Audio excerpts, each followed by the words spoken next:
south of England, which is not affected him. But it's also, I'm really proud that actually I've been appointed here as a Northern MP. We've got diaspora here, so many great communities.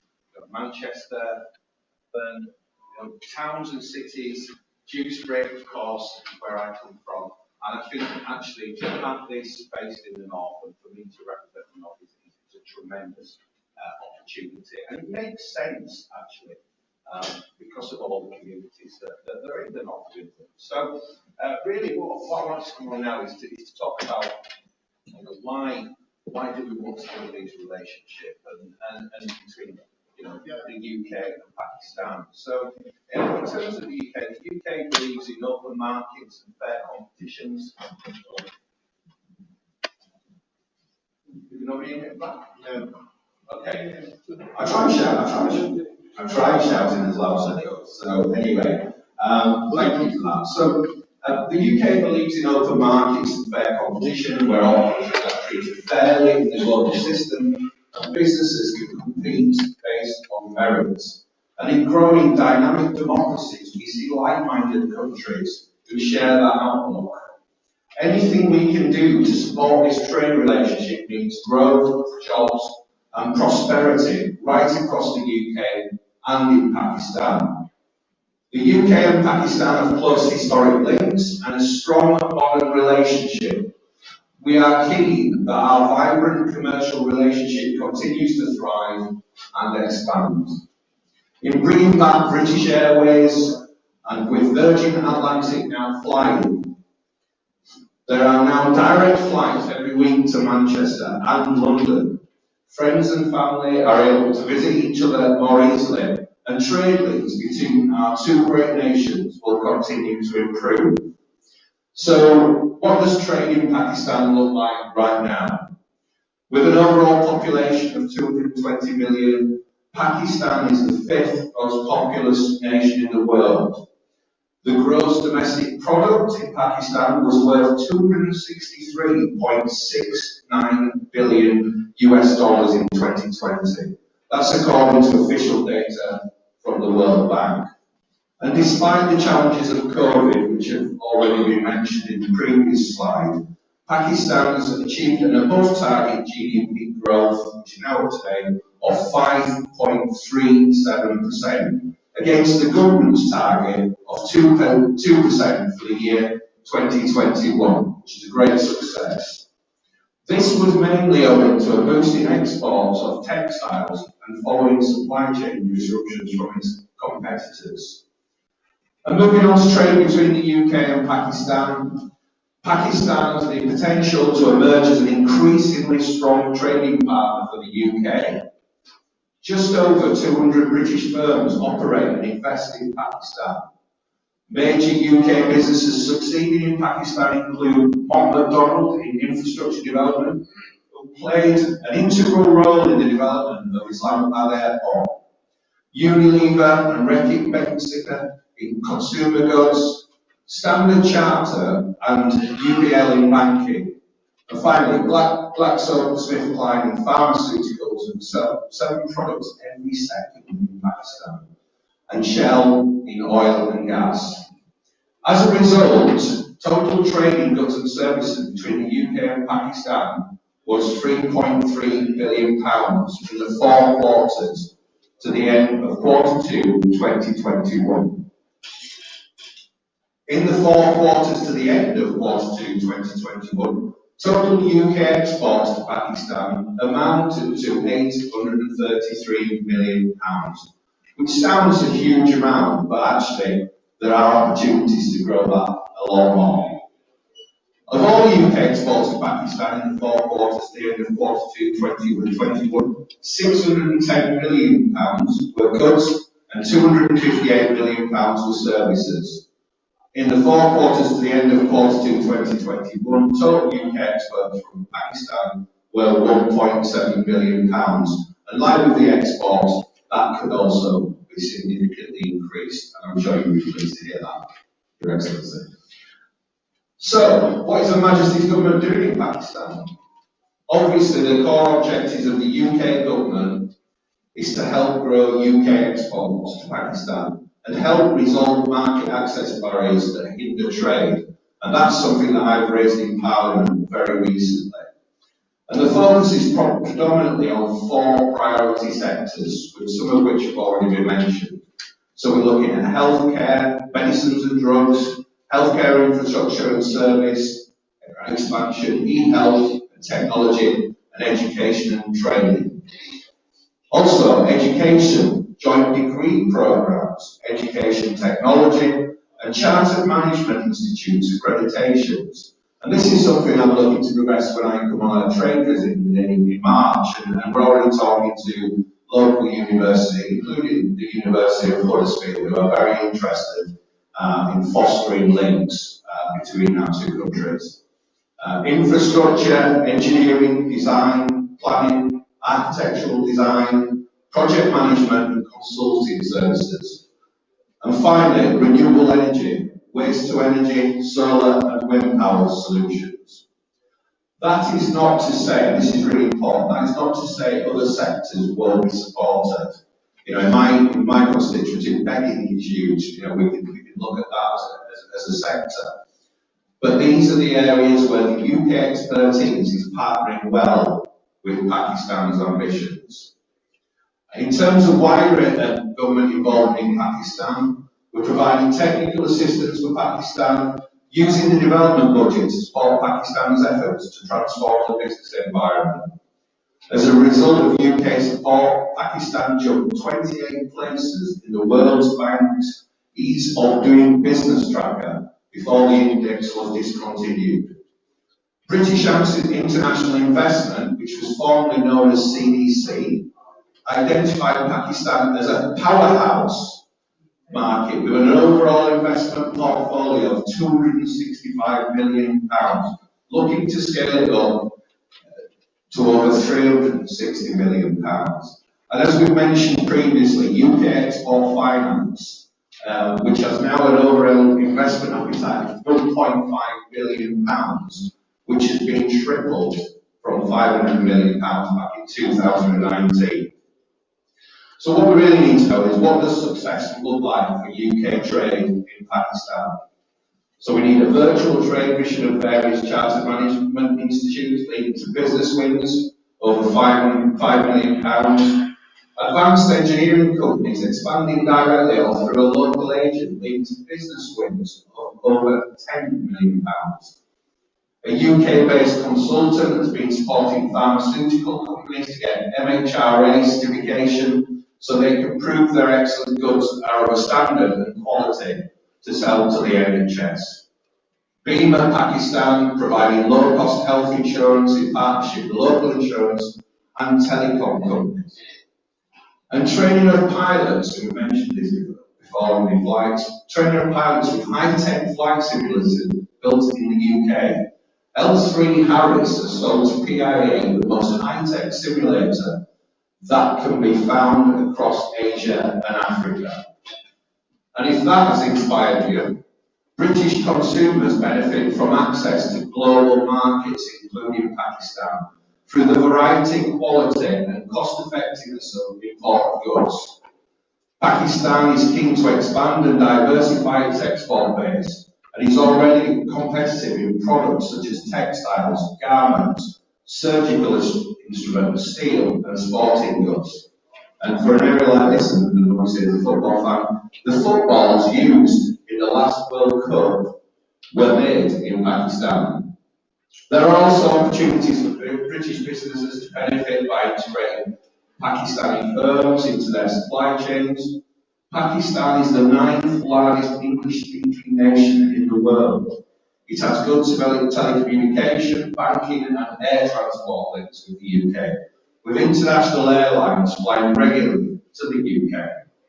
Demand for medical devices, and this goes on to my background, medical devices and medtech solutions from the UK, provided through a distributor at local agent model.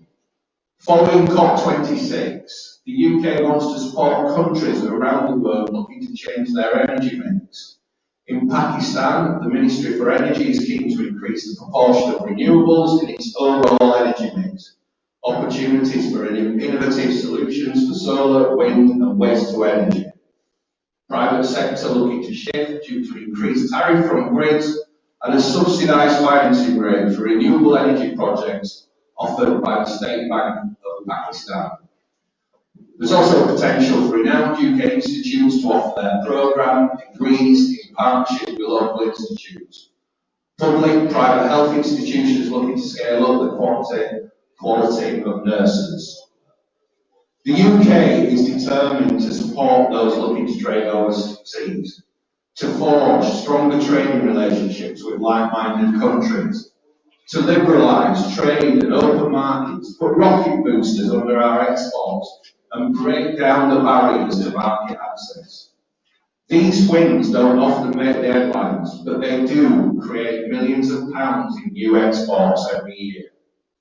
So we will be giving the right support to businesses of all sizes, championing their unashamedly brilliant goods and services. But we can't do that without bringing down trade barriers. We need to make it, and we mentioned it before, we need to make it easier for companies to access UK export finance. Pakistan is a land of opportunity, it really is, but we need to make the most of it. Thank you very much.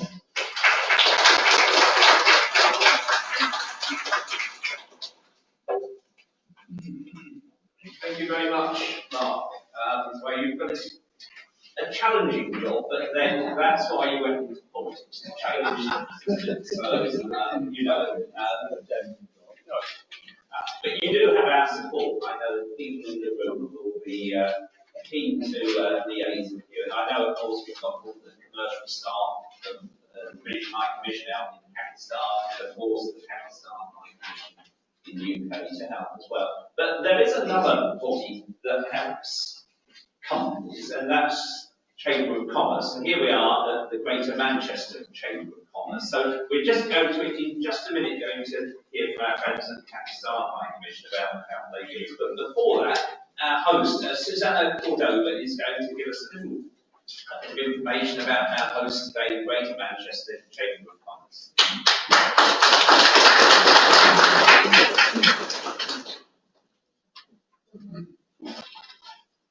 Good morning. Thank you very much, and I want to also start this by saying thank you to Rashid for putting this together and his tireless work. You know that these things do not come together by themselves, so thank you so much. And also thank you for choosing our gorgeous venue here at the heart of Manchester. For us, we have heard a lot from both Dan and from our side of here from the UK, but before this one. So I'm just going to kind of focus on what's the angle for Greater Manchester. So for those who might not know us, the Greater Manchester Chamber of Commerce is the largest accredited chamber of commerce in the UK. We have over 4,000 members of all sectors and sectors.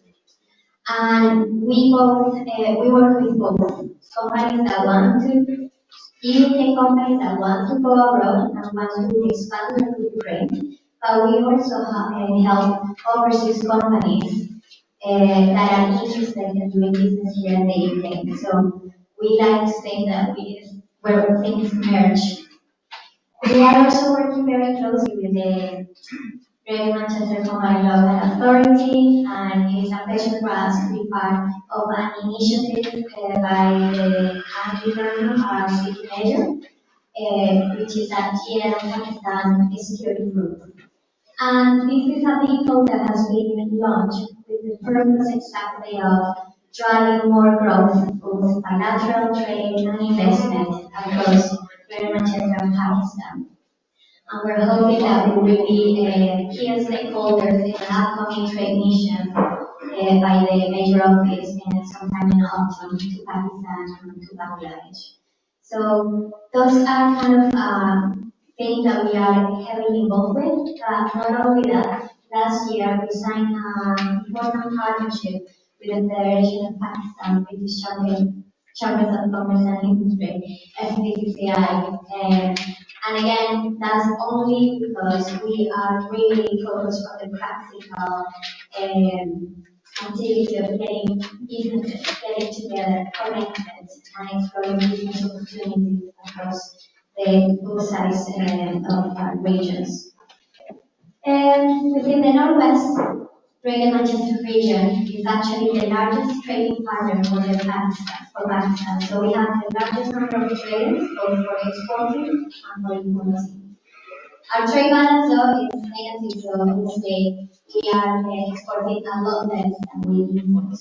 So our previous presentation said is our focus as well to this vehicle that we increase the number of export both services and goods to Pakistan. But we also welcome the opportunity for those Pakistan companies that are interested in investing in our region. So there is a lot of opportunities. Greater Manchester region has a lot of expertise in a number of areas where there is great opportunities for collaborations from fintech, there is a lot of going on the medical devices. We have great companies developing great things on the e-health side of things. Obviously, we still have some expertise in the manufacturing and engineering sectors, and that goes across all sectors, automotive, aerospace, and that's across the whole Northwest region. So there is plenty of opportunity, but we heard from previously from others previous what those opportunities might be. For us as a chamber, we are here to support, and we are very pleased to be working with Pakistan British Business Council, with their activities, and we'll continue to do more of this as the year progresses.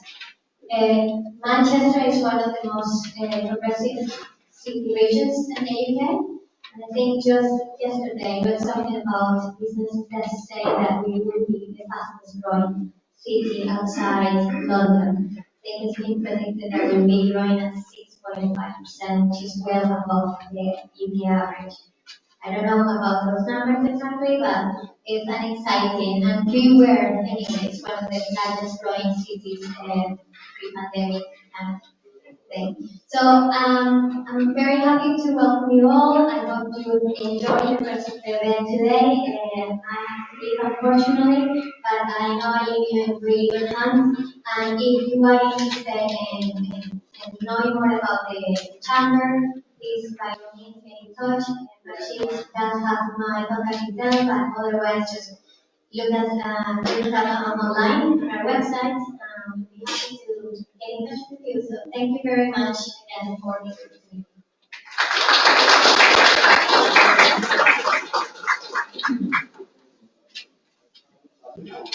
Thank you very much, Susanna. So particularly companies here in the Greater Manchester region, I'm sure training will be a good way of helping you.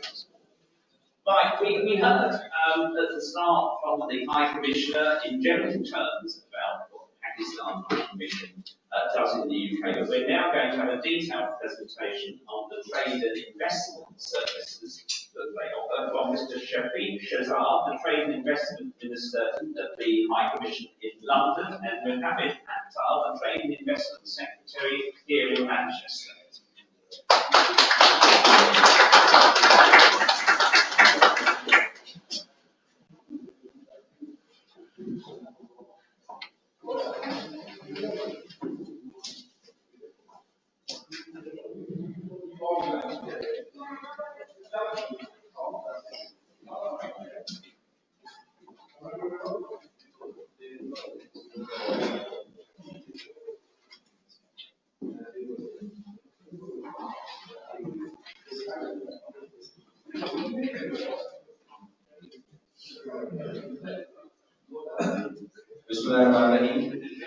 Good morning, everyone. I'm Shafiq Shazar, Minister at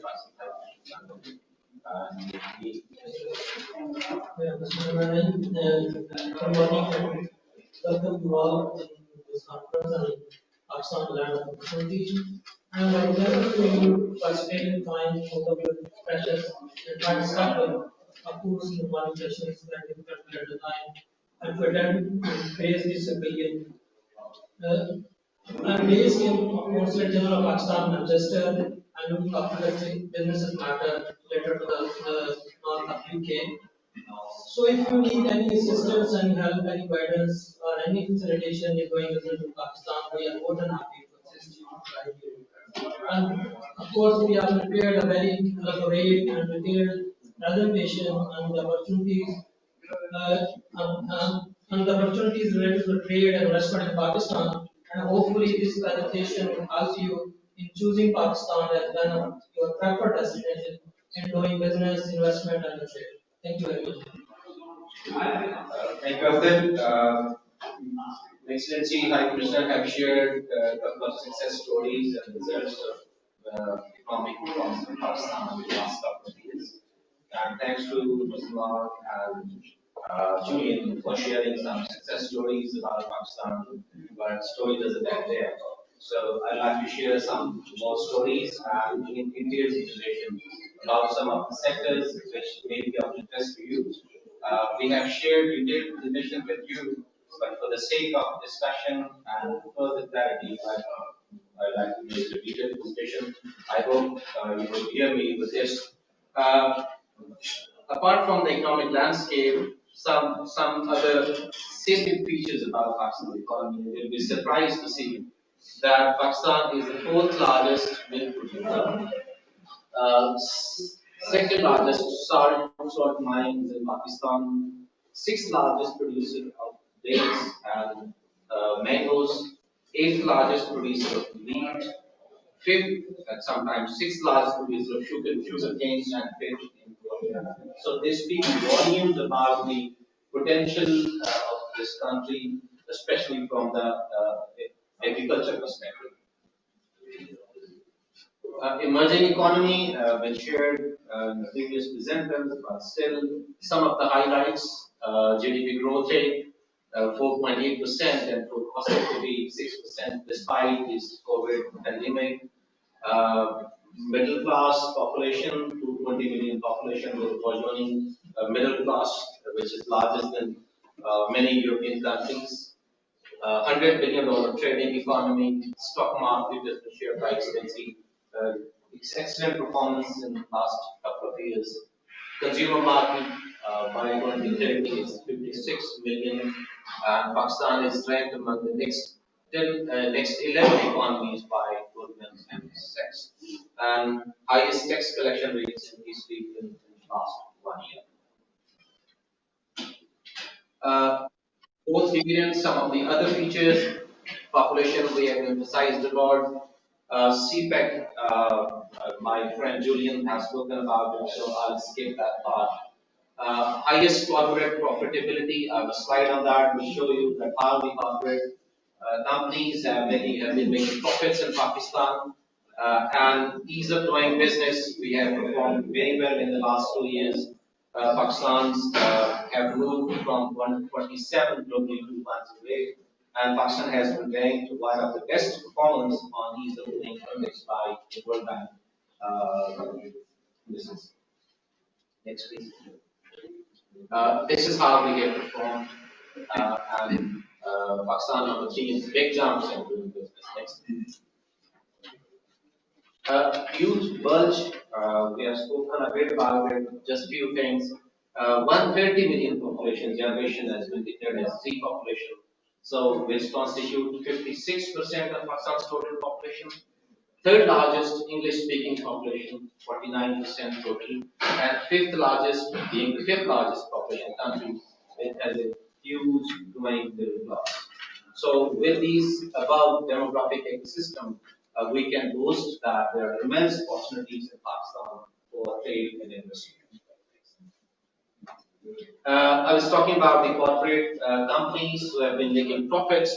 You can see the slide, primarily these are the UK-based companies, and look at their profits. These are the blue ones are their global profits, and the yellow lines indicate their profits in Pakistan. So you can see these companies have made humongous profits in the last 5 to 10 years in Pakistan. That speaks that once you invest in Pakistan because of middle class growing, huge population, the companies can make and have been making huge profits.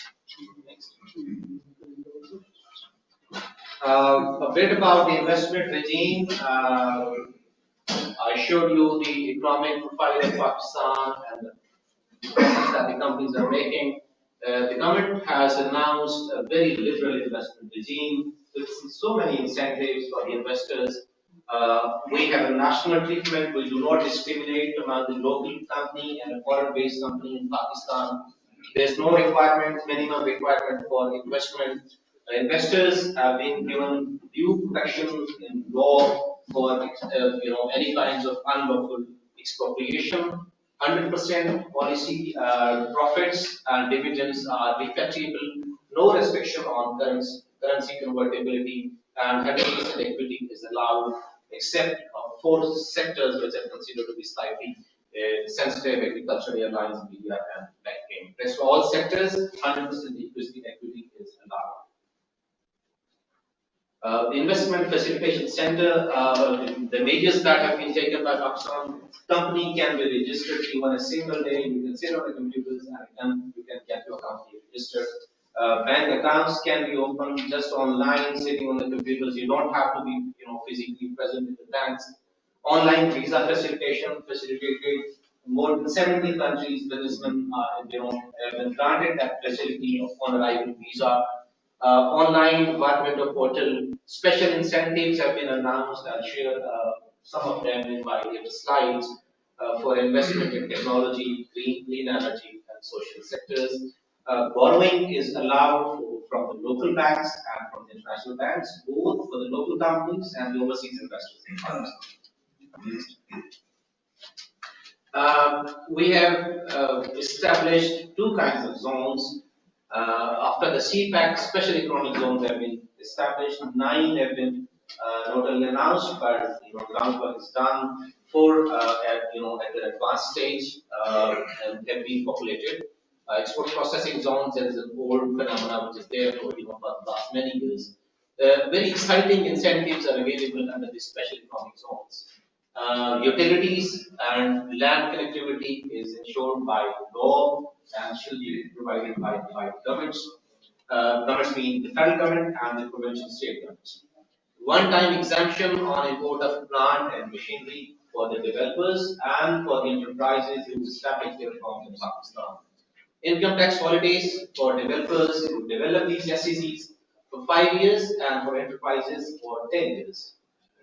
Captive power generation is allowed, single window facility, and the development mode, 3 modes: public, private, and partnership mode. Next. Some of the sectors, of course, there are many sectors which may be of interest, but these are the sectors which are growing in Pakistan and have performed really well and have interested lot of investment from the overseas investors. You can see some of the highlights of these sectors. Agriculture, some of the salient features I shared with you. The incentives are available. If you invest in agriculture, customs duty exempted on import of machinery, capital goods, and ingredients. Exemption on income tax for the food processing and beverages sector. It's the second largest industry in Pakistan, and just to tell you that globally it's a $4 trillion global food industry. Next. Auto sector again has attracted lots of foreign investment in the last couple of years because of AIDB, Auto Industrial Development Policy, which was announced by Pakistan. And under that policy, massive incentives are available, like duty-free import of plant and machinery for manufacturing facility. This is a greenfield investment, like if you want to establish a new company in Pakistan, the brownfield is the ones which are already there, and if they want to expand their facilities like Toyota, Honda, Suzuki, they're already in Pakistan. Even if they want to expand their network, they have been given certain facilities. So these are the facilities available, and concessional rate of customs duty on import of parts. So if you import initially established plant in Pakistan and you want to import your parts from the OEMs where it's based, duty on parts is exempted. Electric vehicles, this is again a new area, and we have announced many incentives other than those which are available in the green brownfield. These are special incentives for the electric vehicles, and that counts for 2 to 3 wheelers and 4 wheelers. Duty-free import parts are to be imported just 1%. Despite that, the normal duty is from 30 to 35%. So if you establish a new plant, customs duty is just nominal. 1% is just for sake of it. And sales tax VAT exemption from the federal excise duty. And again, if for the sale of, for initial marketing, if you want to import some of the vehicles, 50% duty on the completely refurbished vehicles. Next. These are the players which have already been there and the recent investment. So you can see, as I said, we have been saying repeatedly that's a 220 million population, growing middle class. So automobile is one sector which is attracting lots of investment, and these are the players who have, who have established their networks in Pakistan. Next. IT, again, a sector which is booming in Pakistan, has performed really well in the last few years. Excellency has shared some successes on this account. No need to say that digital economy on account of IT is worth roughly 12 billion US dollars. In Pakistan, last year we exported services, IT services and IT-enabled goods and services worth $2 billion and forecasted to be 10 billion by 2030. We are ranked as the fourth largest freelance market in the world. 50% growth in company registration during the last 1 year. IT workforce, roughly 3,000, like roughly, yeah, you can see the figure. And again, annual technology graduates around 46,000. 74% of Pakistanis are forecasted to have smartphones by 2025, and the growth is forecasted to be 7 billion in the next 2 to 3 years.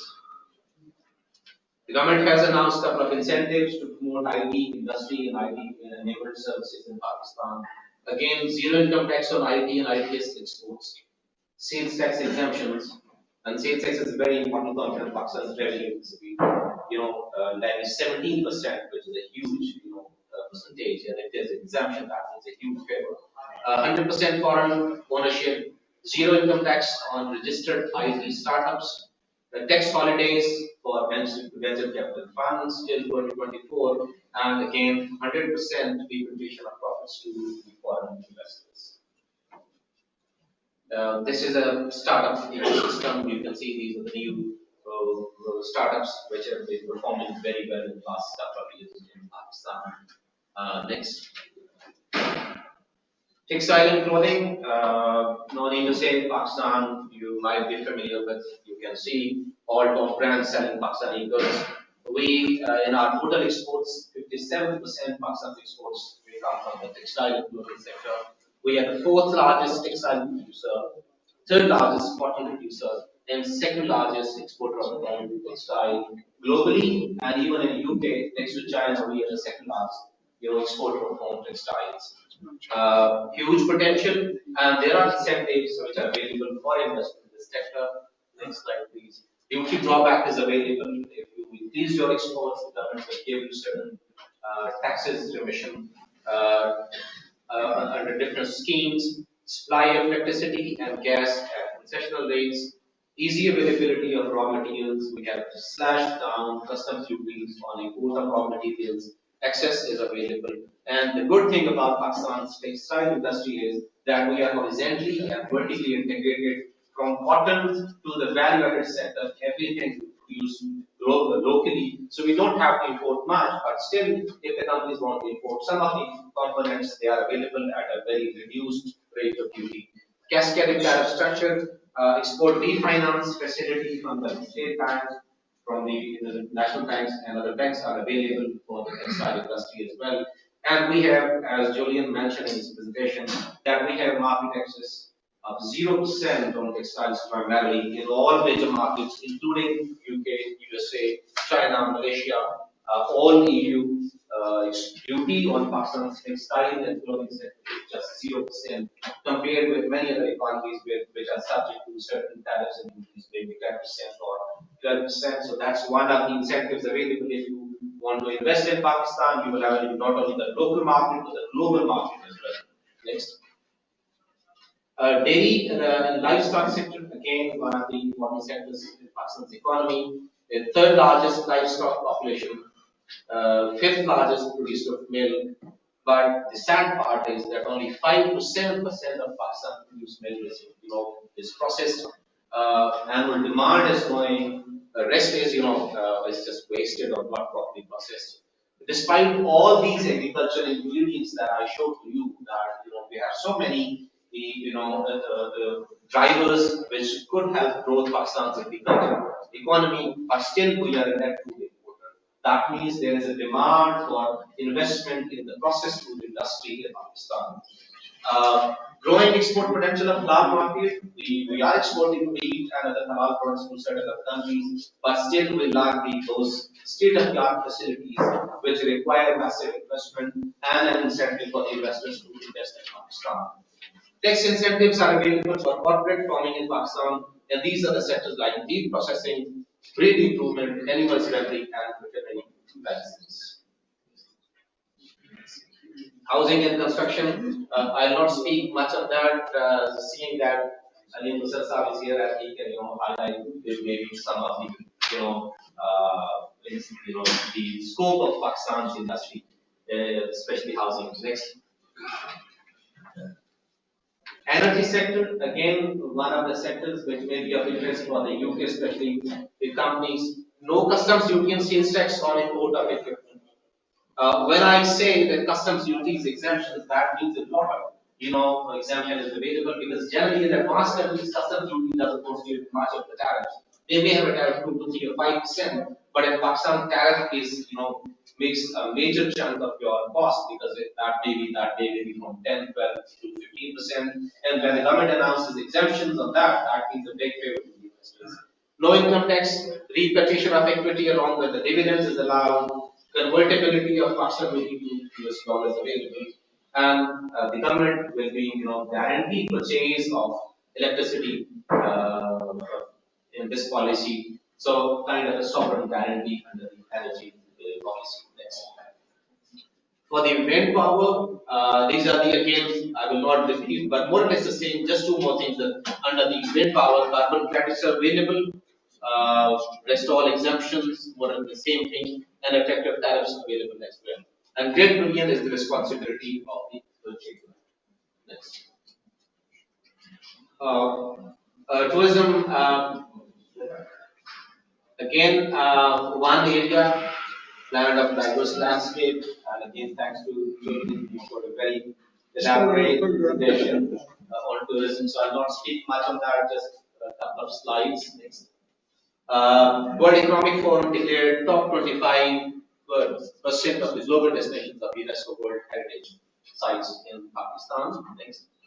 Ranked number 1 on Qantas travelers list of 20 best holiday destinations over 2020. Folks, they ranked Pakistan as one of the 10 coolest places to go in 2019. Next.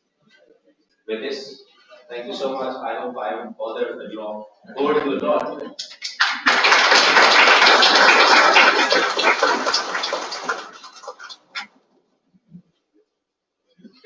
Thank you very much for that presentation. There was a lot of information there, and you covered all the key sectors, so thank you for that.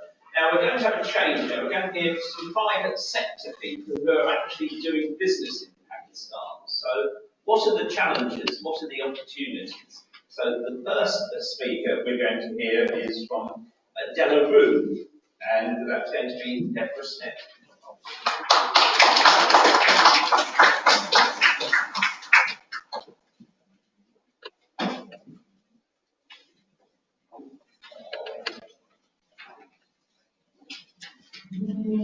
Ladies and gentlemen, Your Excellencies, it's a great pleasure and honour to be here amongst such great specialists and distinguished guests. So thank you for the invitation. As a UK PLC, I represent Delarue, and we are actually corporate members of the BBC as well as of niche expertise. I'd like to thank both of you have been really helpful in terms of networking opportunities, kind advice and practical help on the ground. Deliveroo, what do we do? We are a British company, as I mentioned, founded in 1812, and we have two divisions. One is authentication, which deals with tracking and tracing of government revenue, brand protection, that type of thing, and then Deliveroo currency. And Deliveroo currency, we produce everything to do with banknotes. 1/3 of the banknotes circulating in the world are designed at our banknote design studio in Basingstoke, Hampshire, and we also produce the banknotes on behalf of the Bank of England as well as others.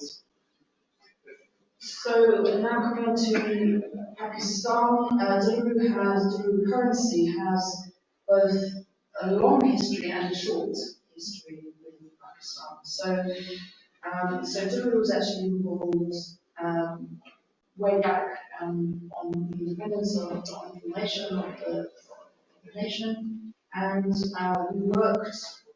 company worked with the government of Pakistan to set up a banknote printing plant in 1948. Since then, the company had various rules of absence. That's focusing on other opportunities and geopolitics and so on. So it's with great humility over the last 2 or 3 years that we've made a concerted effort to focus on Pakistan markets again. And I must say, it's been a really wonderful and overwhelming experience. The warmth with which we've been welcomed, the high professionalism of the people that we've worked with over the last couple of years, and also, we always talk in business about win-win, but in Pakistan, I can say that we really have seen a culture of trying to find that win-win proactively. As I mentioned, we've been greatly supported by the likes of the BBC, British expertise, and also the respective high commissions. And so, just going back to the factory that was set up in 1948, it's still going strong today. I was there last week, and they told me that they're just printing the most banknotes in 1 year they've ever in history printed. And that's down to the huge growth in demand. It's a very cash-based economy, so it goes hand in hand that the biggest growth is 10 to 12% year on year. So, and that's thanks to, as has already been touched upon, a growing population and a growing middle class. So, huge opportunity. We really are excited by that. What else can I say? So, in terms of travel to Pakistan, it's been great to see how easy it is. There's a huge number of choices of airlines that are flying to different cities, and a good choice of hotels. Also, as a female, I've worked in many different countries, but stepping into a patriarchal society and think, okay, how's this going to be? Actually, certainly from the business community, it's hugely progressive, very and very inclusive. So, any small concerns seem ridiculous in retrospect. And finally, we've actually taken part in the tender process, and it's been all over the news in years about regional corruption and so on. Now, I have to say the tender process we took part in was so clear, extremely transparent, and overseen by the National Procurement Agency. We're eagerly awaiting award, I hope, inshallah. and I'm really just very excited for the future. I hope we'll have a long road ahead in Pakistan. It really, we really do see it as an opportunity. Thank you.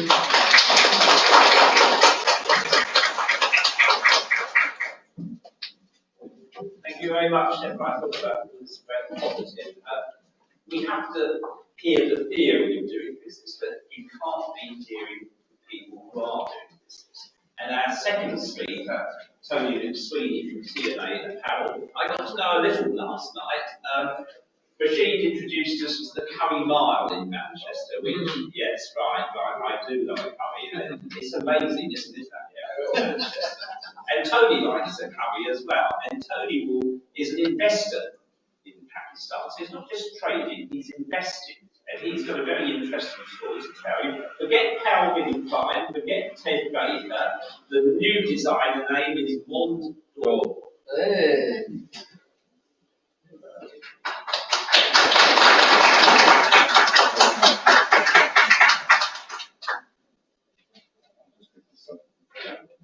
Welcome everybody, and I'd like to thank the PPPC, Julia, Rashid, and Sham for inviting me here to talk about my investment in Pakistan. It all started about 10 years ago. I've been doing business in China, I've been doing business in Sri Lanka, Bangladesh, and India. But I found 10 years ago, I was invited to go to Pakistan. I met a couple of people that brought me on to Lahore, and then I started doing business in Lahore.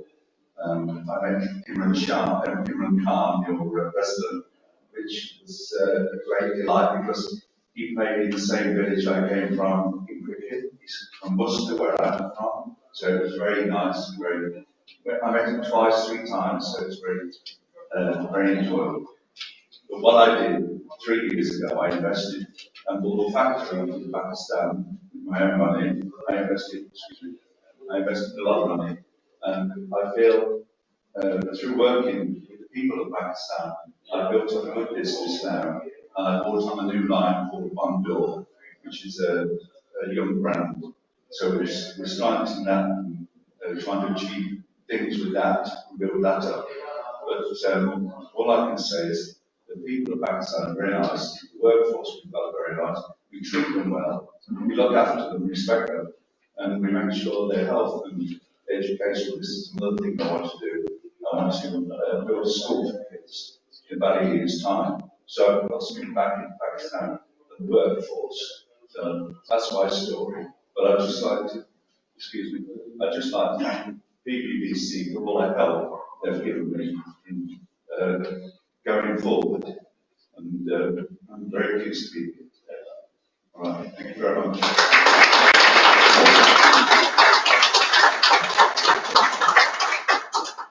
Thank you, Tony. And I know to take Tony's business to the next level, Tony, you're looking at banking, you want to talk to banks. And Yes, because what I want to do is, I want to go forward. I've got 78 people working for me now in Pakistan, and I want to go up to 200 people, and I want to invest with the kids, and I want to put education with the company. So with the Mondor, we're going to do a foundation, so we can bring the kids and the money we get from them, put a bit aside, so we can educate the families and the workers, and make it a good place to work, and look after the workers. Give them good money and make sure their health and their happiness is above all. But the people of Pakistan are very nice. All right.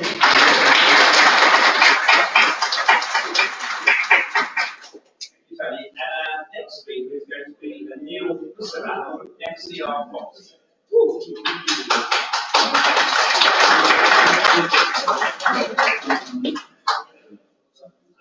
Bismillahirrahmanirrahim. Good morning, everybody. First of all, I'd like to thank Pakistani Christian Business Council, Pakistani Consulate General Mr. Tariq Azizah, Manchester Chamber of Commerce for putting this event together. I know it takes a lot of hard work at short notice, so well done. I think we should give them a huge round of applause. Being a born country, I'd like to welcome our honourable, respected High Commissioner, Mr. Mohsen Hassab, MP Eastwood, and Lord Khan and other distinguished guests. There's been a lot of good quality information shared today by some of the speakers, which has really helped enhance my knowledge, and I'm sure it's helped to all of you. So I'm going to try and avoid repetition, but inevitably there might be some repetition, so please excuse that. So Pakistan and in Great Britain have a very long-standing, beautiful relationship. There are many factors that help that relationship gel, but one major factor is the Pakistani diaspora.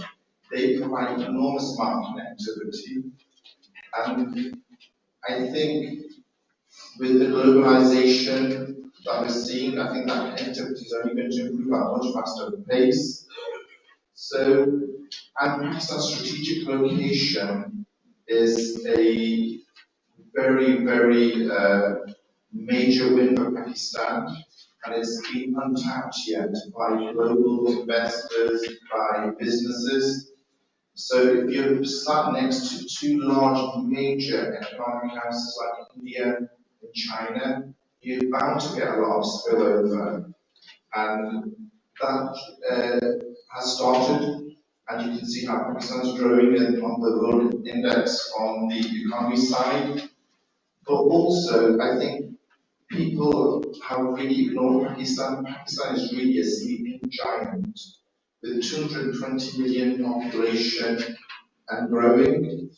It's got a very vibrant young population, rapid fast-growing middle class population. I think there's so much opportunity once you get there. You can actually feel it in the air. The young entrepreneurs in Pakistan are very vibrant, very versatile. With this CPEC, China-Pakistan Economic Corridor that's being developed this decade, circa $100 billion is being invested. That's in the infrastructure and other sectors.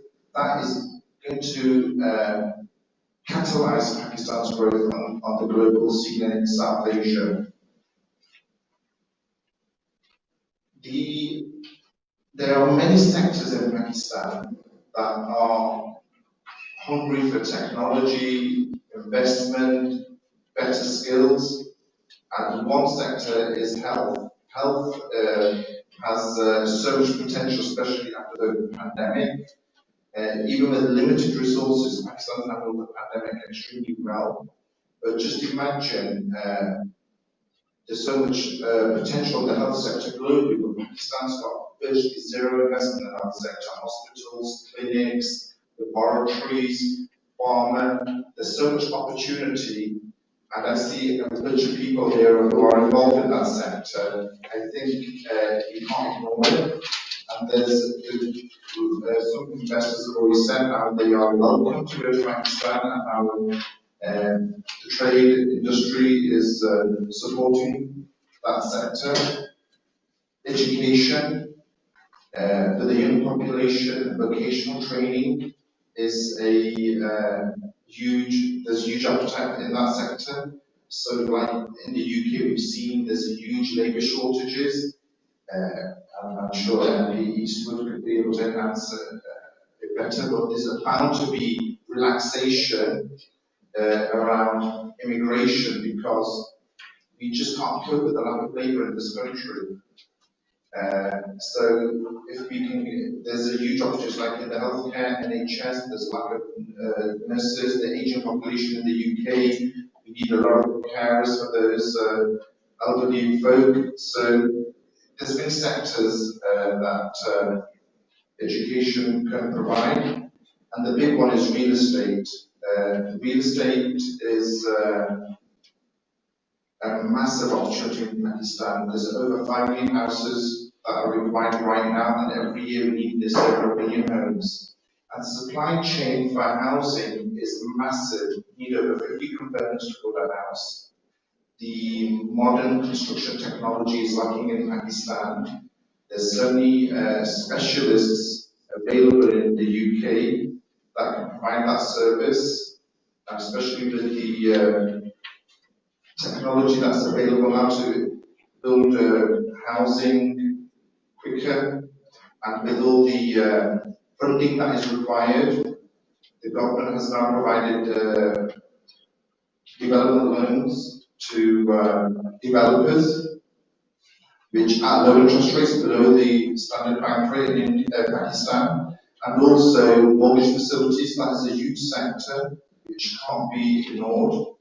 And with the online revolution that's happening, logistics, warehousing is very much needed in Pakistan, storage, supply chain disruption, and so there's a insatiable demand for storage, for quality storage space. So the real estate sector in Pakistan is just booming at the moment, and it's predicted to boom for the rest of this decade. And I see a lot of successful property guys in this room, so I think that's an opportunity that can't be ignored as well.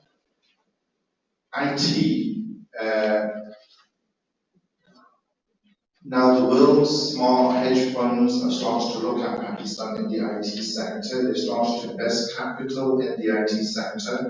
A lot of leading PE houses have started to invest. So I think this is a great opportunity if people get in there early to pick up the sector, to invest here. The trade envoy has spoken about textiles, automotive industry, energy. As the world's getting towards green energy, solar energy is a massive way forward. Pakistan over the next, by 2025, is predicted it needs 50,000 megawatts, and it's not even got half of that capacity. So solar energy and investing in the infrastructure is a great opportunity, especially through the funding that the British government is offering. And finally, consumer demand is insatiable. As you can see, some of the big corporates, global corporates, of investing in industries that they've kind of monopolized the market. There's so much capacity and demand in Pakistan for consumer products, food, toiletries, etc. So there's a great opportunity for companies to set up shop there. And finally, the Prime Minister wants Pakistan to be an economic tiger in the South Asian continent. He is very, very keen to provide people, investors, equal opportunities. He wants the image for Pakistan to be a fair playing ground for everybody. He wants people to feel secure that they invest every pound or whatever currency, that they have the ability to feel they get a decent return, get a positive way down there. And as you heard from some investors, that have some very good experiences. And Pakistan is an untapped reservoir of opportunity. So the Prime Minister has asked me to bring a bunch of investors, business people. Over the next month or so, I'll be taking them. We'll be hosting a CDA development, which the Prime Minister, the government's launching, which is going to be approximately 6,000 homes in Islamabad, downtown Islamabad, which the government will be building a great development, which the government wants to sell to the diaspora.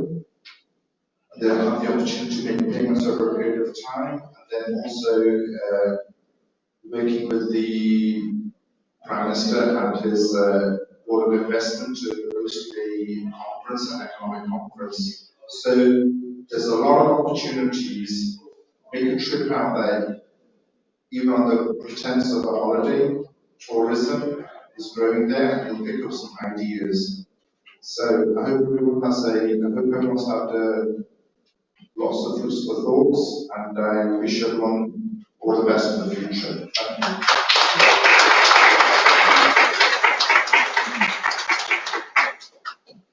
Thank you very much. That was fascinating. Thank you. Right now, we're going to hear from a younger member of the House of Lords. In dealing with my own party parliamentary group, I often deal with some slightly older members of the House of Lords. It makes me feel younger sometimes, even then. It's great we've got a younger person in the House of Lords, Lord Wajid Khan from Burnley, born and bred in Burnley, and I mean, Burnley also has a small football team as well. But councillor and member of Burnley Council for a number of years, as a lecturer at the University of Central Lancashire, course leader, community leadership, involved in the Labour Party in a number of national and regional policy forums, and particularly with Prince Charles at present, leadership initiatives in the Mosaic International Leadership Programme, the Oxford Young Muslim Leadership Programme. So, fascinating CV there, so we very much look forward to hearing from you.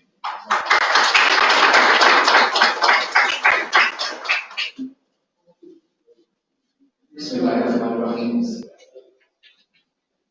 Honorary Consul General, Julian Council Barnes, Excellency, Trade Lawyer, Pakistan MP, Excellency High Commissioner of Pakistan, also Consulate, dear friend and philanthropist and business tycoon in the Southside, Excellency Consul General of Consul Pakistan, and Sayyid Azad Nazir, thank you very much for your invitation, and Excellency Consul General of Pakistan, Majesty, and distinguished guests, ladies and gentlemen, brothers and sisters, Assalamu alaikum, good morning. Now I know you've had a presentation overdraft this week, and you've been very patient and you've gone through a number of speeches, excellent detail. But we need a bit of energy, we have energized us, so I'll just give you the traditional Islamic greeting of Assalamu alaikum. When you reckon that Manchester, Assalamu alaikum. Great to see you all back in energy, and I just want to say it's a huge privilege and thank you so much to the Pakistan Regional Business Council, the Greater Manchester Chamber of Commerce, and of course the Pakistan Consulate here in Manchester, and in particular as I've been seeing Rashid running around as these events take a lot of energy. And I just want to say how inspired I am this morning. Wow. At the presenters' information, and I just want to say from one political party to another, well done, Marquis MP, for the work you are doing as a trade envoy to Pakistan. And it's difficult doing any work at the moment as Prime Minister. But you're doing it with great dignity. I think you deserve a round of applause. There you have it, opposition party asking the government, giving the government a round of applause. It's great. And I think this is what the message of today is about, working together. And I have the great pleasure of following on from excellent presentations recently from Anil Mustafa. I think what Anil, a very passionate philanthropist, is building a hospital in Myanmar, Pakistan, and puts a lot of emphasis back on Tony McSweeney when he was talking about Scott now, he was talking about helping build a foundation to support his employees. I think the message is clear. Pakistan is an untapped market. It is a market which has so much opportunity. I visited Pakistan and I worked in Pakistan professionally when I was a university academic. When I went to visit the universities in Pakistan, I was amazed at the talent of the young Pakistani students. Dare I say, the boys were failing. 70% of the, not failing, but compared to the females, they were underperforming. 70% of the universities population is females in Pakistan. Again, Pakistan, the government, the administration has an opportunity to get involved inclusively to utilize the opportunities of the women in business, women in public service, private sector, and that will be a huge opportunity. High Commissioner, it's good to see you, and I just want to pay a personal tribute to the work you're doing.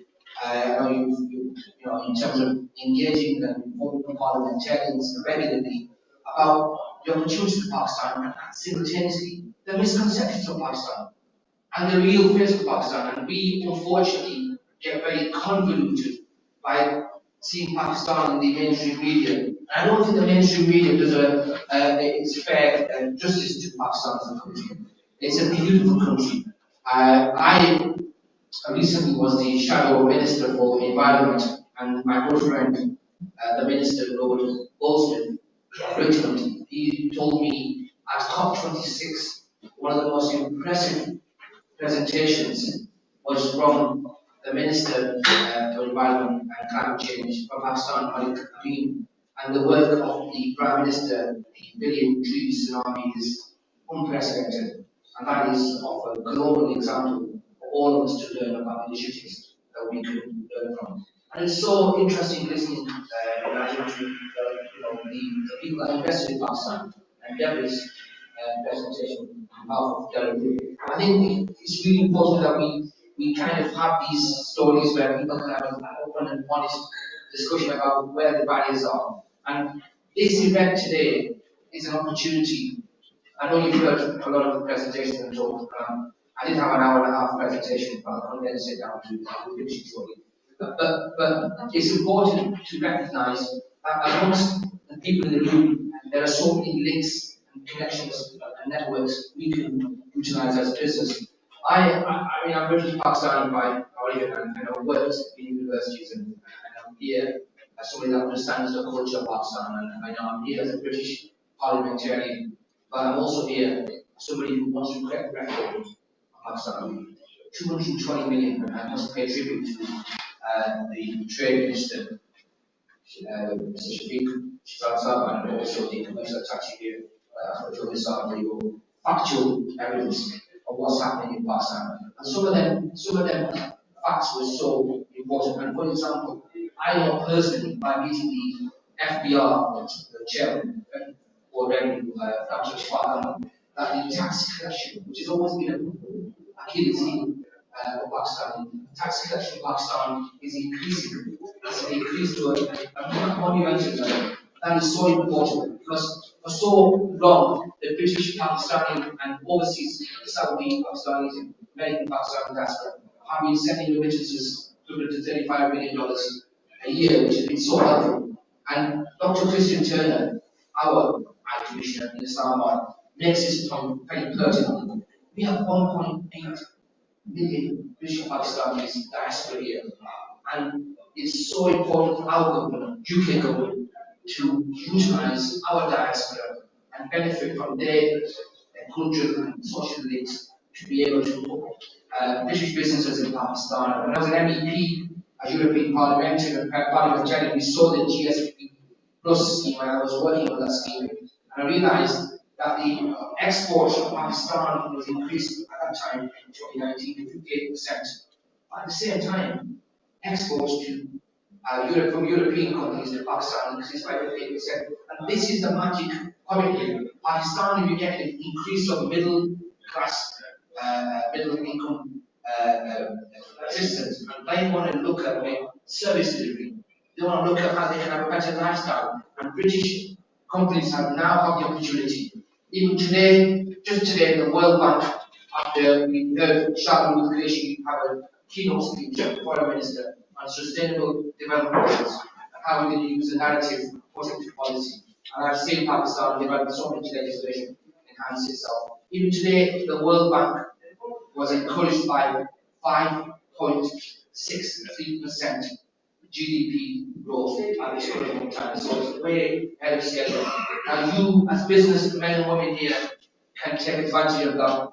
But also, you can also enjoy the many significant cultural sides of Pakistan, as His Royal Highness Prince William and His Royal Highness Kate Middleton visited Pakistan recently. So please go out there, enjoy the food, and I'll probably put about 5-6 kilos per guy go every time.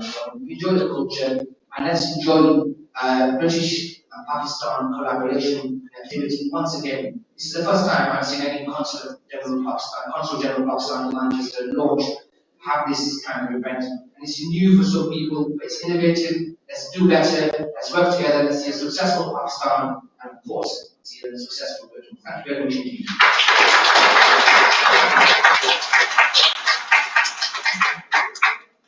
Thank you very much, Carl. That was, I think, we all have to work together, both because the opportunities we know to take advantage of the diaspora, the links we have in this group. We're going to have one final speaker now, and this is Campbell Keir from my old company, British Expertise. I worked 20 years in British British expertise in the British government, helping to develop trade around the world. And I knew Campbell then as a senior civil servant, really. Campbell had a business career with Shell, so he knows the real world. But then for a number of years, you helped what is now the Department for International Trade. And now you're going to tell us a little bit about how British expertise and the Consulate and the Business Council work together.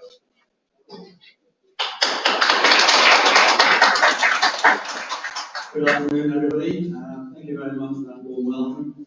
I'm very pleased to be here. I actually came here for two reasons. One was to learn about Pakistan, because I actually know very little about it, but as British expertise, we identified it as an opportunity. And the conversation this morning has really just reinforced that this is a land of opportunity. And I'll explain perhaps a little bit about how we plan to take that forward. I want to just highlight a couple of points that somebody made earlier on what Budget said earlier about trade barriers and perception. Perceptions are a trade barrier, and I see that all the time in markets that UK companies don't go to. Latin America, it's far away, they speak strange languages, it's corrupt, and the legal system, you won't get past it. That is a little bit true, but not a lot true. And I think it's the same with Pakistan. There's misconceptions, and one of my roles with British expertise, and I think with PBBC, Rashid, etc., is to change that perception. Because if you don't get over the perception barrier, you won't get people going out to do business. And there's statistics about that. Yes, I've been in business. I spent 30 years with Shell all around the world. I've spent time in Malaysia, Brunei, Iran. I've worked there for 2.5 years. Kazakhstan, Syria, Thailand. A little bit in the UK. It's a bag carrier for the committee of managing directors, quite literally carrying their bags, and also in Holland. And I spent 6.5 years in Kazakhstan, which is a great country. When I left there, they said, would you like to go on secondment to the government? I said, what are you talking about? And, sorry Mark, I'm going to bring some home in a minute. I said, okay, let's have a go. What do I do? Oh, we'll go talk to the cabinet office. So I went off to the cabinet office, and guess who I met? Sugreg. Let me just check if she's in. I was twice. She, because she was DG of ethics and compliance, because I was seconded business, she had to make sure that I was in the right role and with the conflict of interest. I spent 4 very enjoyable years with the Department of International Trade, helping with inward investment and exporting, helping companies export. And you'll be surprised to know, perhaps, that the statistics show that when companies get into trouble, export is the last thing they look at as a business growth opportunity. They hunker down, they work with their existing suppliers, they look at technology, but they don't go to exports. And typically, most UK companies will market to 1 or 2 countries, and they don't go any further. They kind of stop and don't go any further. So there's something about British business and British businesses, the IT and the government to help them along their way. And I think the Export Academy, the work by UK Export Finance is extremely important. I learned today that 70% of the footballs come from Pakistan. I didn't know that, so I'm learning a lot. And I think we work as British expertise as a trade organisation or a membership organisation. We help UK companies export around the world. We used to run trade missions in the days of pre-COVID. Every year we do a Meet the Ambassador series, so we meet 55 ambassadors, trade commissioners from around the world in our target markets in a virtual format. In the COVID era, we may go back to face-to-face. We have sessions with all the trade commissioners, Her Majesty's trade commissioners, 9 of them around the world. We meet trade envoys, we release trade envoys like Mark.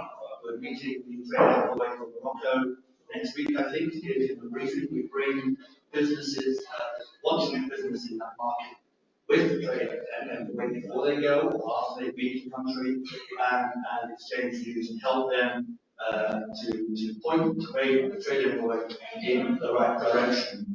We run a lot of webinars on specific subjects. We cover education, a very important one, very transition going on, infrastructure, clean growth, and international development. And I'm on next to international development, others of which expertise are. One of the things that we've done recently is we've actually produced some papers. We've produced a paper on education, 3 on climate change, one of those was nature-based solutions, one was the built environment, and one was extreme weather. Why did we do that? Because we identified that there's a gap in knowledge. A lot of people don't actually know what British business can do. If you ask someone in the government, for example, as we did a few months ago, in the foreign office, what is the UK expertise in clean growth and renewables? And they will tell you small modular nuclear reactors, that's new, and they're investing in that, offshore wind, etc. But in fact, the UK has a lot more to offer. So what these papers were there to do was to highlight education, built environment, nature-based solutions, and extreme weather. What were the skills and capabilities of UK companies? And it's surprising. I'll give you one example. A company exports a service to Kenya. It's a project called Daraja, and what they do is they predict local weather. In that country, the Meteorological Society is able to produce good weather forecasting, but not at a local level, particularly in informal communities where they're very vulnerable to storms, wind, and rain, etc. And this project, Daraja, is able to bring together all the data and actually provide local predictions to these small communities. So they can prepare for the storms, clean out their gutters, the council can clean the waterways, etc. So real tangible projects. So these reports contain tangible evidence of British companies at work overseas. And we want to continue to do more of that. So we're now working on a new series. And we're trying to promote these reports so to make people like trade envoys, the government overseas, the high commissioners, the trade envoys, the ambassadors aware of what the full panoply of expertise is, particularly SME community, because the SME community makes up the bulk of the UK economy, but it does tend to get overlooked. So we're running a whole series of events coming up this year, and we're looking at Pakistan as one event. Talk to PBBC, Rashid, talk to DIT, and we're looking at doing a business event in Pakistan at the end of February, early March. And then later on, we're going to do some deep dives into specific sectors, because DIT in Pakistan said, we don't want another general webinar, we're born out of webinars. We want, like a virtual trade mission, we talk about specific opportunities, let's say secondary education, or in clean work, or whatever it is, and the plan to do those. I think the UK has a lot to offer Pakistan and many other countries in terms of our holistic view of the energy transition. Because we talk here in the UK a lot about buying electric cars, and we've got policy to encourage us to buy electric cars. But I can tell you the truth is, if we all had electric cars and came home at 6 o'clock in the evening and plugged them in, the electric grid would collapse. We cannot cope with that kind of shift. So one of the things the UK is good at doing is looking holistically at things. We have the Infrastructure Projects Authority, we have a whole bunch of organisations. They can look at the whole system, because unless we look at the whole system, we won't be able to achieve net zero and a clean green growth plan. So, in my view, whether you're talking about infrastructure, which isn't just about roads, rail, and airports, it's about the whole system, and how the whole energy system works, the whole transportation system works, in a net zero climate change type of environment. I think the UK has a lot to offer around the world, and Pakistan, I think, is one of those markets that will benefit from that. So with that, I'm going to just close and say that we're here to help you do business around the world. Pakistan is one of our priority markets. And I'll end with a government-to-government note. The UK government and business on infrastructure has an organisation called IEUK, I'm sure Mark you're aware of it yet. But it has a government minister on one side and co-chair of MOPS on the industry side, and they look around the world at target markets. And for example, one of the target markets is Peru, where a government-to-government agreement has led to 3 companies not Arab, and leading a project to repair the damage caused by El Nino. It's a multi-billion-dollar contract. And in some markets, a government-to-government framework can help allow businesses to come in underneath and secure opportunities. I think Pakistan may be one of those, I'm not sure. So part of the work that we're doing at the moment in BEI is on behalf of IE UK, is to look at this, and we'll go back and present a report to them at the end of February or the end of March when we're ready. So I believe that the UK has a lot to offer countries like Pakistan. A government to government may be a route forward, and then maybe we can discuss that offline, Your Excellency.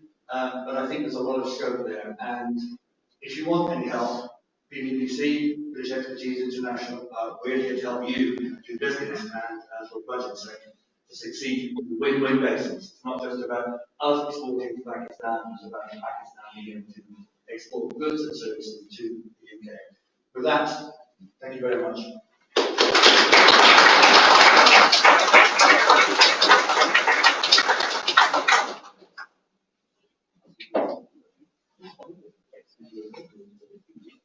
Thank you, Campbell. You've been very patient, all of you in the audience. You've not had a chance to actually question any of our speakers so far. And we have time in the programme now. It was down on your programme, I think, as a form of discussion. But I think what's really important is those of you that have been sitting patiently in the back, you've heard different topics. First of all, those of you sitting here, could you raise your hand if you are doing business in Pakistan or importing from Pakistan now? If you're not, could you put your hand up? Right, so would somebody like to say why you're not currently working in business and what you see as the challenge? There is a microphone, you just stick the lady here, Rashid. Thank you. My name is Saika Ahmed, and I'm working with an international organization, a government-owned organization that looks at trade to different countries. Now, one of the key things I think is that really, I felt that for a number of, it's not just the current government, but the previous governments have not put much importance to Pakistan as a trade destination, and also there's been very little support. I've tried in the past through what was UKTI and DIT, and you just go around in circles, and really there's been very little commitment to show that there's not just trade opportunities, but cross-border trade and a genuine commitment to partnership working, which goes both ways. And I think for me, Mark being here today, it just demonstrates that, since Brexit, we have to have very strong international relations.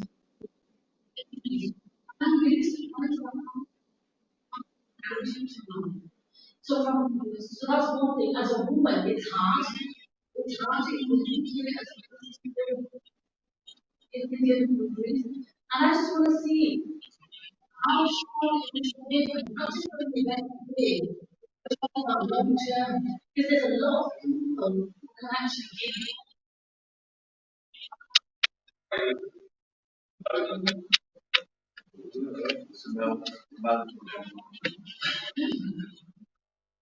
Yeah, I'm sorry. Carry on with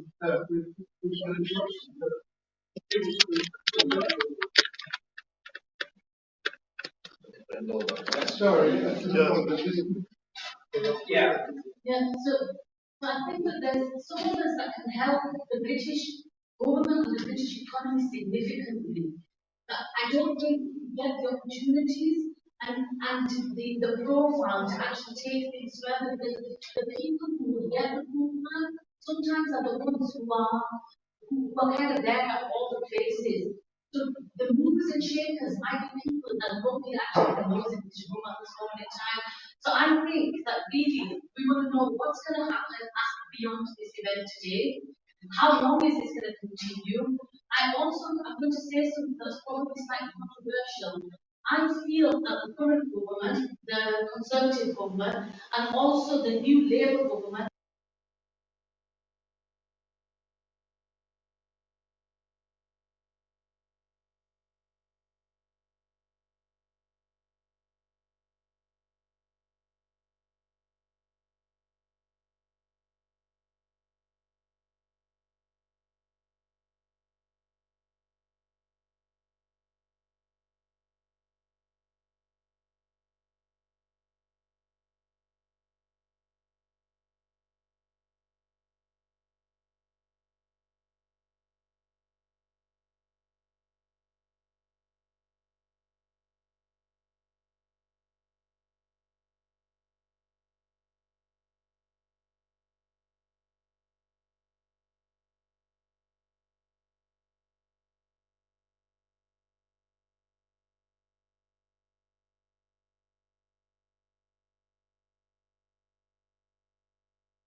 realise how important Pakistan is to our country. We mentioned the Commonwealth and the connections. And okay, we can do trade deals with New Zealand, Australia, India. I want to see this, and it is an ambition, but not yet. It's an ambition of mine to see that we have a free trade agreement with Pakistan. That's my ultimate. I'm not against the British government doing trade with India or any of the country, but what's really important to me is that Pakistan must not be trying.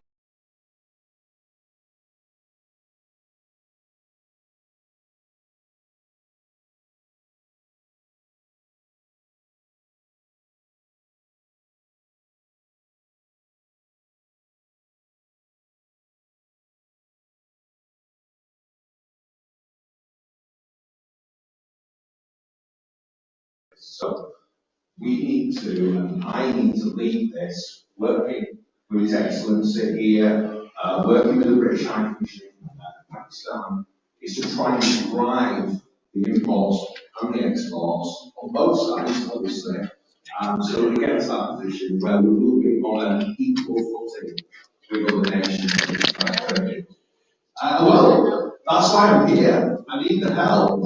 I might have a business background, and I'm a salesman, but I want to know my product, I want to know what we can and can't do. We've got a gentleman here today who came to me and says, well, I want to import granite and marble from Pakistan so that we can, make the gravestones. The burial industry in this country is huge. Potentially it's £1 billion industry. And, these are some of the things that we need to just break down the trade barriers. Why can't we get granite from marble for the homeland? How special would that be for the Pakistani community to have marble and granite from the whole country? Yeah? But for some reason, there's something blocking that. And, I'm there to try and help that. So I'm a good friend over here that we can get that. So we can get that. Make sure it comes over and it's solid quality marble every time it's ordered. And I think that's the issue as well.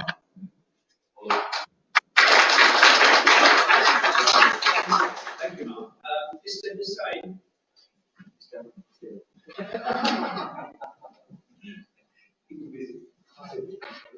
Thank you. Guys, I'm just going to share you a quick experience. I just spent 5 weeks in Pakistan, and I said to the government of Pakistan, how are you regarding councils, etc., etc. I arrived and we launched under our own investment in tourism, invest into Katura Lake, adventure sports. We even now, under our other brand, have started rice, etc., etc. I found no issues, just pick up the system. There is a huge opportunity in Pakistan for the first time in my life as a chairman of Government Global. We've invested just under $1.5 million US. But this is a start. And I think what I saw a change in Pakistan, which has never before in my life.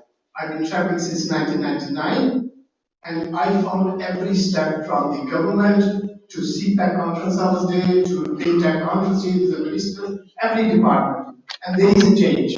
I know there is an issue with the global, with the sister state, there is always an issue. But for the Pakistan, I encourage anybody to go as long as it's Pakistanis, and you will see a big change.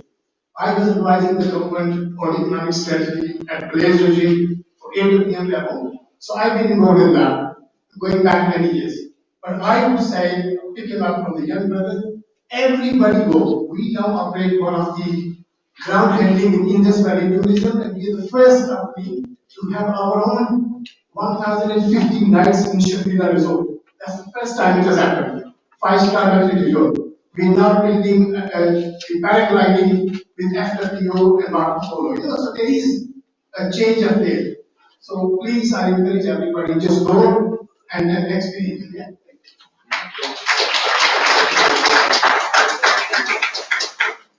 Thank you.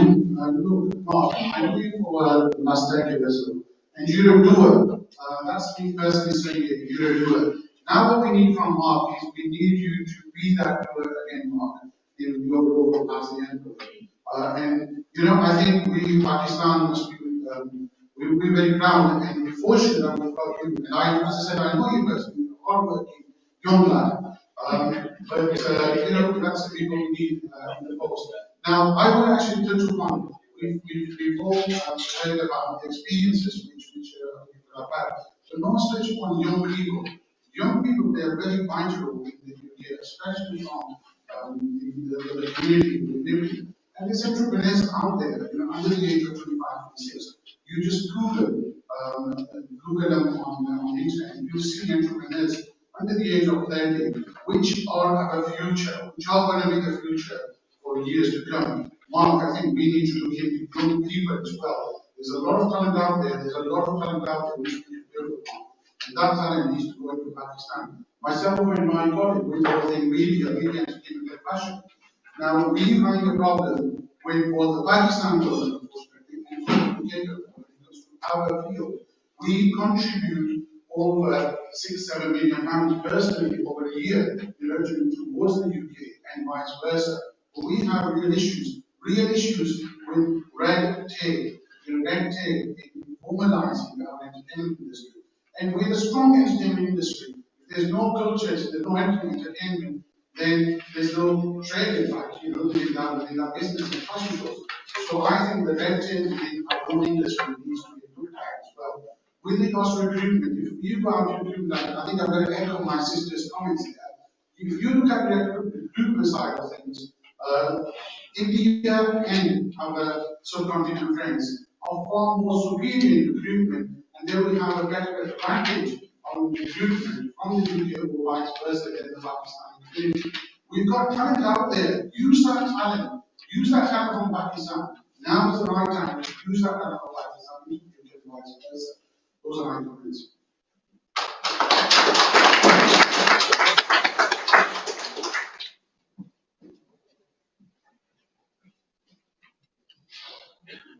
Thank you for that. And, yes, thank you for your kind words as well. We haven't known each other for a good long time. You're absolutely right about the youth. And one of the things that I mentioned in my presentation was education, and creating stronger ties. Now, we talk about universities. We talk about universities in the Russell Group, so Oxford University, Cambridge, and actually the University of Leeds. But when it comes to, you talk about recruitment and young people engaging, we have other universities that are also available, like the University of Huddersfield, for example. Now, University of Huddersfield, we talked about textiles in the presentations. The University of Huddersfield specialises in textiles. And the reason is because it's located in the area where the textile industry works. So we've got other universities, I'm sure Manchester, wherever, that we're able to provide the expertise on textiles that also links into healthcare.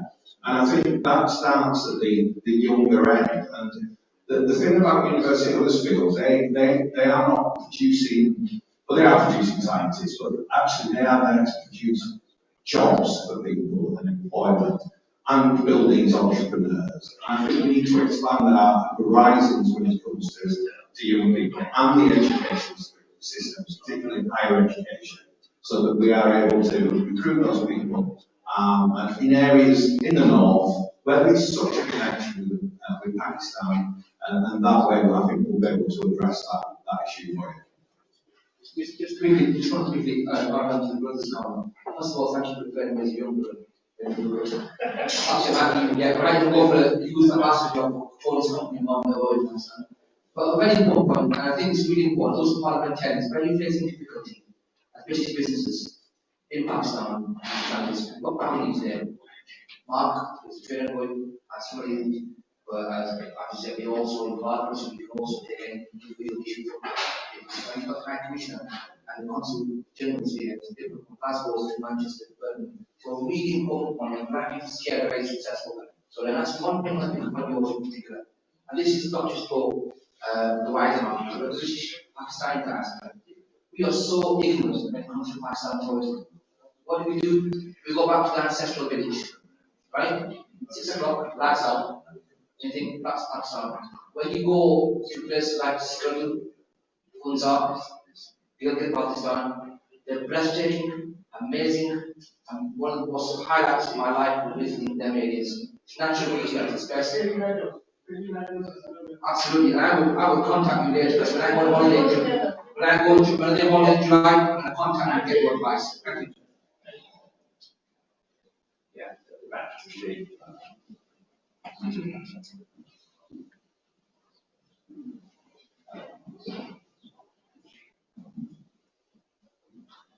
Hi everyone. 10 years ago, we have started a very small business from the boat. Basement transfer, this year we have turnover, we transferred over $1 billion from UK and Europe. Now, I would say the success rate was not in actually percentages in hundreds, but multiple. But I want to share the artifact of the, or the basics, the successful, why we have been so successful, what was the truth line, is the back office we started in Pakistan. And the IT infrastructure we have got from there.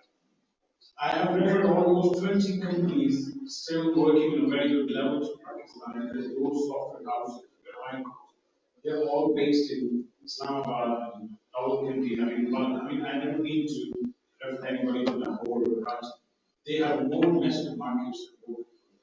So the software we got was very, I could say it was cheap and very good use, and the backbone, the support level we achieved and we got from them, that was the backbone of our success. If I say personally, how we've been so successful. So we've been so successful, we are one of the top 3 companies in Pakistan. Remitters, we were remitters point, we say. So what I'm just telling the audience here is software-wise, cheap labor and the main thing actually, if I share, not about the pricing level of the hourly business, is the dedication and the passion. Is the people who really wanted to solve your issues at any time. You just call them up and they will support you, they will be feeling with no any problem and they will help you. That is the main key. I never found this from any other software house. I have some software house in Philippines and other countries, but not that passion like this and the enthusiasm. Thank you very much.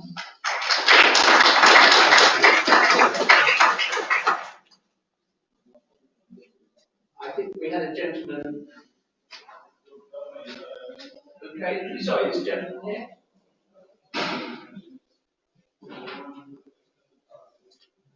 Hi, my name is Arun Mirza. I work for Pakistan. My question is, I spoke to many companies around here, and most of them, because obviously COVID had a big impact on all the businesses in all factors. And my question is that most of the companies are switching to different suppliers because of the transportation cost.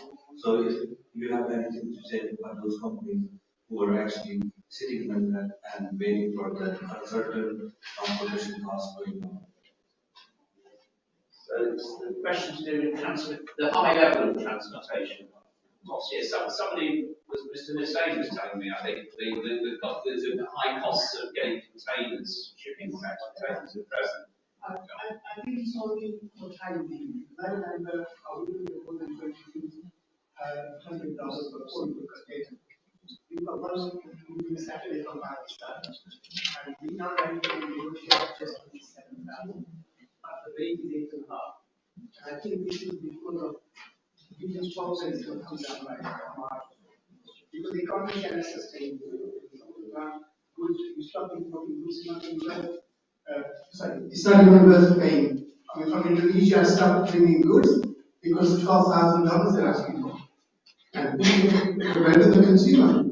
So, so there's something I think the government needs to engage as well, I believe, with the shipping lines. We're in the petrochemical business and we know when we supply aviation fuel and everything, we know what the barrel of crude oil and refined fuel is. So 10-15% I can understand.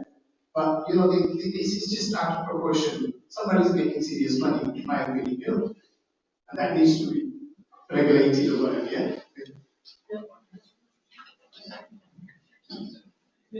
Thank you very much for raising this issue. I just want to comment that it's not only because of the competency and the availability of the container, because most of the containers they got stuck in the USA. So the containers were not available. That's why the cost went very high for the freight.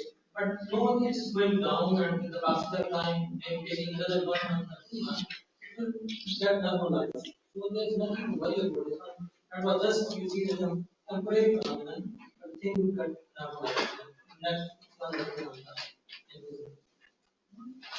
If we have time for one more question, then Julian is just going to finish. I don't want to go into your, it's important to have a good networking lunch. Yeah, we've got plenty of time for networking, but anybody can stay. We'll carry on for the long necessary. Okay, it's gentlemen here.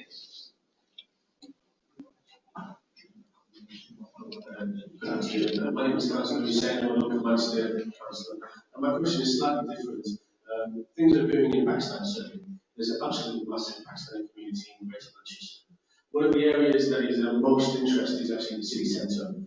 There are plans here, there's projections that the city centre population will increase threefold, fourfold to 100,000. Massive construction going on. I would love to see Islamic companies getting a chance in the city centre of Manchester to build and show what the Pakistani community is capable of. Pakistani community Manchester got the curriculum, and that's often not spoken about. But this community has brought so much to this country, and it's got great relations with Pakistan. There's so much that we can do, and we'd love to see the GM chain do more in terms of construction and connecting with Pakistani companies right here. Thank you.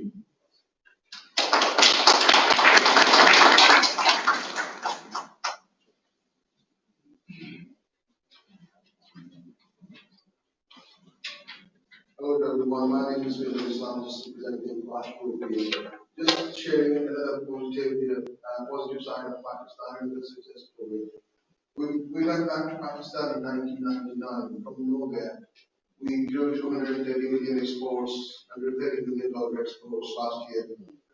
From nowhere to 14,000 employees in Pakistan. And this year we will be going to about 15,000 direct employment. So that's a success story. That's a positive image of Pakistan, and that's very encouraging for the new businesses to come forward and invest in Pakistan. With all due respect, there are challenges and there are problems, but again, Pakistan is an emerging economy. We are growing, and we welcome other businesses to invest in Pakistan. When you get there, you will enjoy it. You will see the difference.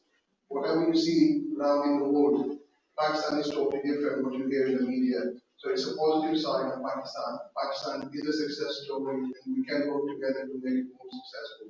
Thank you.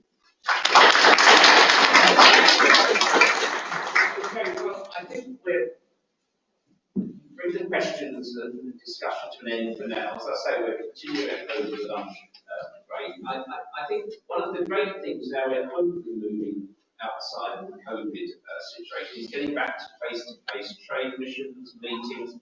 My experience, particularly with SMEs, the key to success in exporting is a good local distributor agent. And you can't really do that through the internet. You have to meet people, you have to get to know them. There's no getting away from that.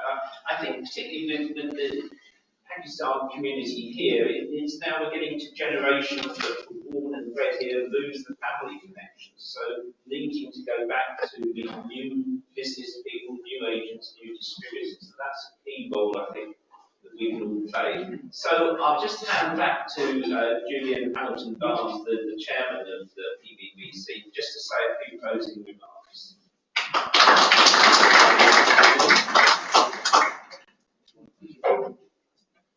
Ladies and gentlemen, I've been immensely impressed by the speakers and the breadth of their thought and the expressions they've made and told us about Pakistan.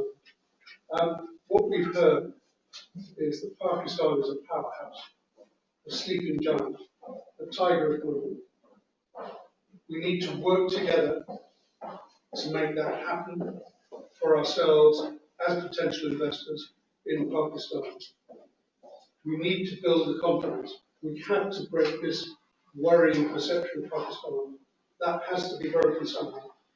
And the way that that is done is by hard work and pounding the streets.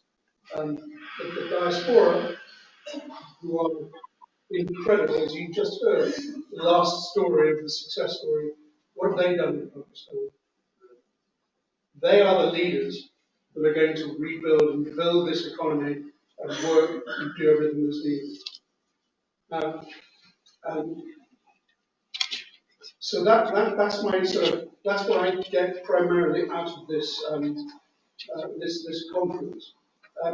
What is also something that came out was that Pakistan has increased its tax collections dramatically in the country. That is an enormous benefit for Pakistan. When I was in Pakistan pre-COVID, I was talking about raising funds for Pakistan on the international markets. And the IMF were in Pakistan at the time, and the government was saying, please give us money. And they said, no, you've got to deal with governance, corruption, and tax. All of those issues are being addressed, and clearly the tax recoveries are very successful. And if that happens, as it has, that then encourages and gives confidence to the international financial institutions. Pakistan, literally in the last few days, has raised a large amount of money in the international markets for its own purpose and developing its needs. That can only build confidence and bring further investors into the community. Now, so I praise Pakistan for what they're doing. And coming back to this again, we talked about all of the key industries. It is the needs are across the whole board. One area that hasn't necessarily been discussed in huge depth today is Pakistan's need for healthcare. Pakistan's healthcare spend per capita a few years ago, it hasn't increased dramatically, was about $30 per capita. India was $75 per capita. The UK is £2,000 per capita per population. US is $5,000 per capita. The opportunity in the healthcare sector in Pakistan is vast. PDDC has a favoured project, its hospital project, its hospital initiative. We want to be able to assist and encourage Pakistan to build 25 multi-facilitated hospitals throughout Pakistan, providing all services, providing education, and at the same time providing an overarching regulatory program and working with government. It's healthcare for all. I won't go into it any further, but that project is desperate for support and to be able to move forward. It's something that we are very keen to do. GE in Pakistan, who literally in the last year or so generated $1 billion of profit in Pakistan in their business, want to support and want to help. So we need to get behind this, make this project real and feasible. And I need people, particularly Pakistan diaspora, who are the backbone of the health service in the UK, to help make that happen. Anyway, I now close the whole thing, close our seminar, but I would like to thank everybody for attending. And as I said, I've been exceptionally impressed with the speakers and their comments, and I would like to thank everybody concerned, particularly the High Commissioner, Pakistan, Khan, and Mark Eastwood, thank you very much. And we've got Lord Rajid, and all of the speakers, Neil Musrat, Tariq, thank you very much. Campbell, again, thank you. Everybody, I hope I've not missed anybody. What I have missed, I've missed my team. The guys that have worked and in my team to make this happen have done exceptionally well. Rashid, I would like to just say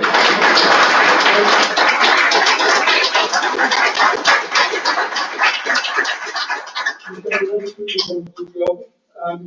And Nigel, again, thank you for your wonderful and amusing commentary.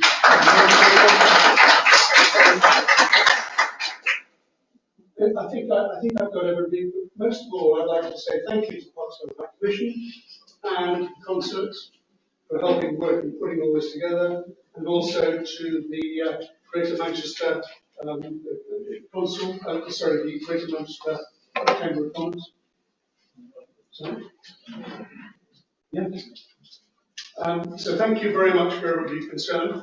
I have one final duty to do, which we've had some little commemorative shields, I think, brought in from Pakistan arriving overnight. We managed to get them through customs. I don't know the chap cleared through customs. So if Zishan has got them, I don't know where he is, but we've got a number to hand out. To just say thank you and to recognise the work that's been put into all of this by all the various parties.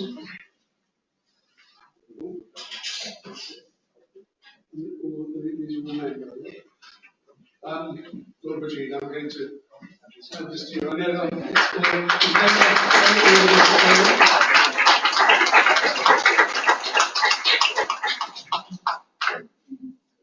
Thank you. I know you have to get away quickly, so. Mark Eastman, the trade envoy.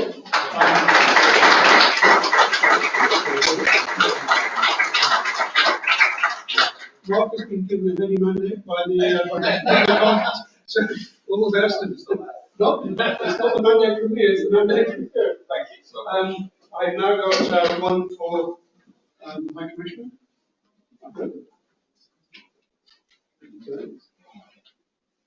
Ahmed Khan.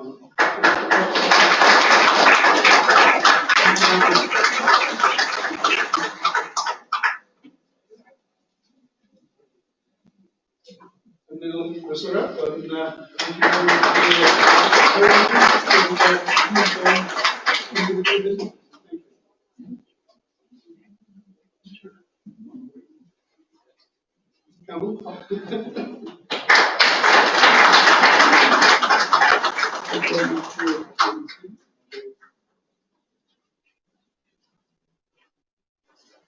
And finally, one for Shafiq Shazad.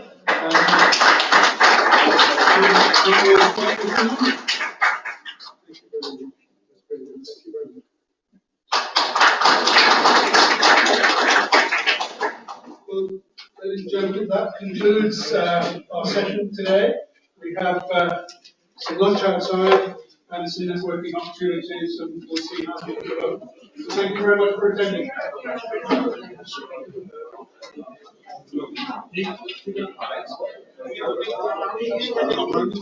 नाज़रीन, आप देख रहे हैं GSTV UK और मैं हूं आपका अपना मेजबान राजा वाजिद और मैं हूं मुकद्दस मजीद और हम आपके लिए लेकर आ रहे हैं बहुत जल्द एक नया शो, एक मुलाकात।